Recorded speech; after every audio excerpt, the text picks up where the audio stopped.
Read the Bible in 1 year with the Treasured Word. February 16th. Leviticus chapters 1 through 3, verse 17. The burnt offering.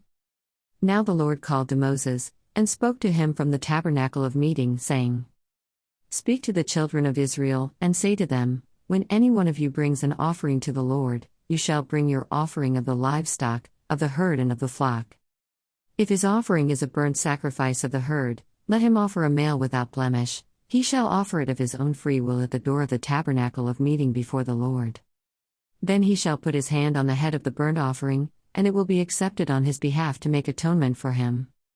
He shall kill the bull before the Lord, and the priests, Aaron's sons, shall bring the blood and sprinkle the blood all around on the altar that is by the door of the tabernacle of meeting. And he shall skin the burnt offering and cut it into its pieces. The sons of Aaron the priest shall put fire on the altar, and lay the wood in order on the fire. Then the priests, Aaron's sons, shall lay the parts, the head, and the fat in order on the wood that is on the fire upon the altar. But he shall wash its entrails and its legs with water. And the priest shall burn all on the altar as a burnt sacrifice, an offering made by fire, a sweet aroma to the Lord. If his offering is of the flocks, of the sheep or of the goats, as a burnt sacrifice, he shall bring a male without blemish. He shall kill it on the north side of the altar before the Lord, and the priests, Aaron's sons, shall sprinkle its blood all around on the altar. And he shall cut it into its pieces, with its head and its fat, and the priest shall lay them in order on the wood that is on the fire upon the altar. But he shall wash the entrails and the legs with water. Then the priest shall bring it all and burn it on the altar. It is a burnt sacrifice, an offering made by fire, a sweet aroma to the Lord. And if the burnt sacrifice of his offering to the Lord is of birds, then he shall bring his offering of turtle doves or young pigeons. The priest shall bring it to the altar, wring off its head, and burn it on the altar. Its blood shall be drained out at the side of the altar. And he shall remove its crop with its feathers and cast it beside the altar on the east side, into the place for ashes.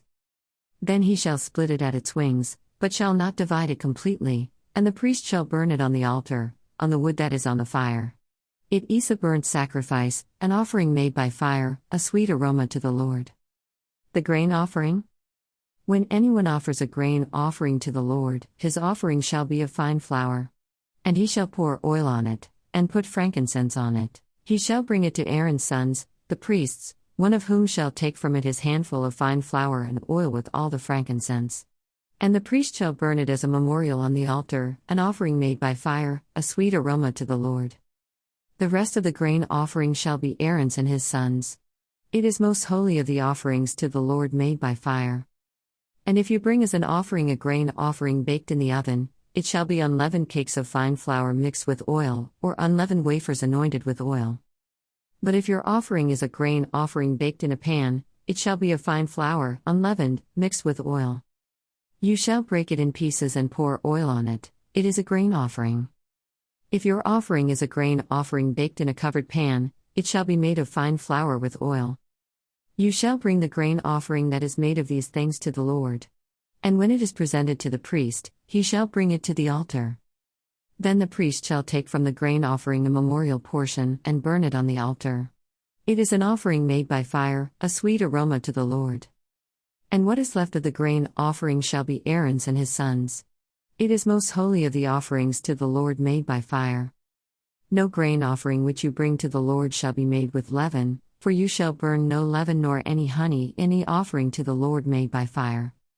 As for the offering of the firstfruits, you shall offer them to the Lord, but they shall not be burned on the altar for a sweet aroma. And every offering of your grain offering you shall season with salt. You shall not allow the salt of the covenant of your God to be lacking from your grain offering. With all your offerings you shall offer salt. If you offer a grain offering of your firstfruits to the Lord, you shall offer for the grain offering of your firstfruits green heads of grain roasted on the fire, grain beaten from full heads. And you shall put oil on it, and lay frankincense on it. It is a grain offering. Then the priest shall burn the memorial portion, part of its beaten grain and part of its oil, with all the frankincense, as an offering made by fire to the Lord. The peace offering. When his offering is a sacrifice of a peace offering, if he offers it of the herd, whether male or female, he shall offer it without blemish before the Lord. And he shall lay his hand on the head of his offering, and kill it at the door of the tabernacle of meeting, and Aaron's sons, the priests, shall sprinkle the blood all around on the altar. Then he shall offer from the sacrifice of the peace offering an offering made by fire to the Lord, the fat that covers the entrails and all the fat that is on the entrails, the 2 kidneys and the fat that is on them by the flanks, and the fatty lobe attached to the liver above the kidneys, he shall remove. And Aaron's sons shall burn it on the altar upon the burnt sacrifice, which is on the wood that is on the fire, as an offering made by fire, a sweet aroma to the Lord. If his offering is a sacrifice of a peace offering to the Lord is of the flock, whether male or female, he shall offer it without blemish. If he offers a lamb as his offering, then he shall offer it before the Lord. And he shall lay his hand on the head of his offering, and kill it before the tabernacle of meeting, and Aaron's sons shall sprinkle its blood all around on the altar.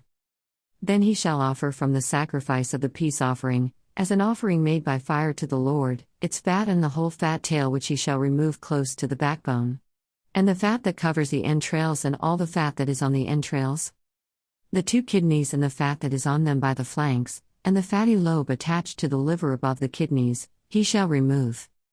And the priest shall burn them on the altar as food, an offering made by fire to the Lord. And if his offering is a goat, then he shall offer it before the Lord. He shall lay his hand on its head and kill it before the tabernacle of meeting, and the sons of Aaron shall sprinkle its blood all around on the altar. Then he shall offer from it his offering, as an offering made by fire to the Lord, the fat that covers the entrails and all the fat that is on the entrails, the 2 kidneys and the fat that is on them by the flanks, and the fatty lobe attached to the liver above the kidneys, he shall remove.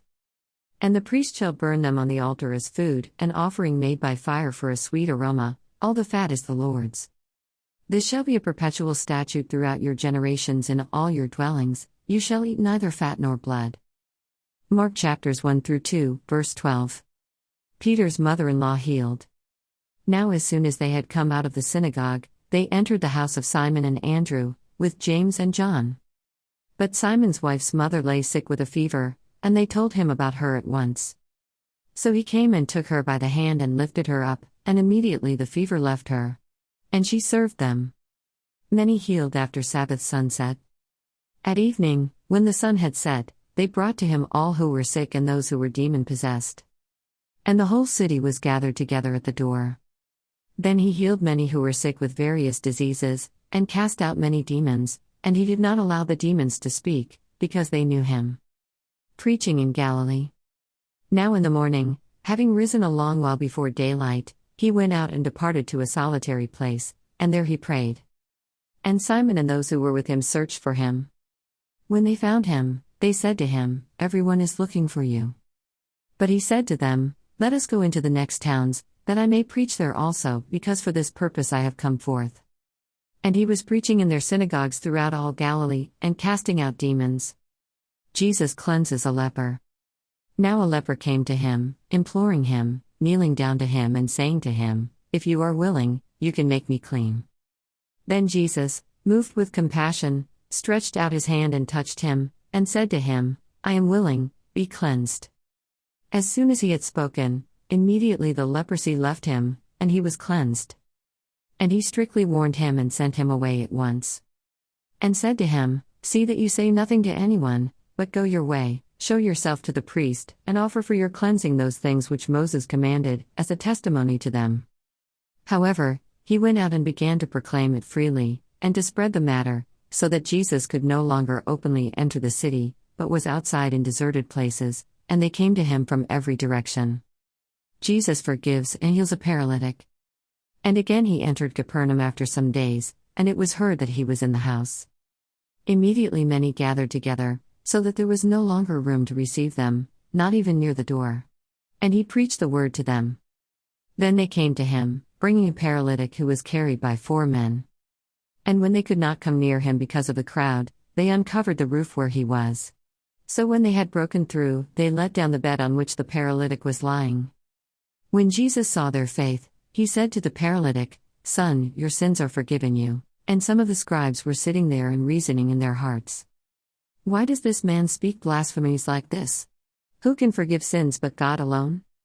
But immediately, when Jesus perceived in his spirit that they reasoned thus within themselves, he said to them, Why do you reason about these things in your hearts? Which is easier, to say to the paralytic, your sins are forgiven you, or to say, arise, take up your bed and walk?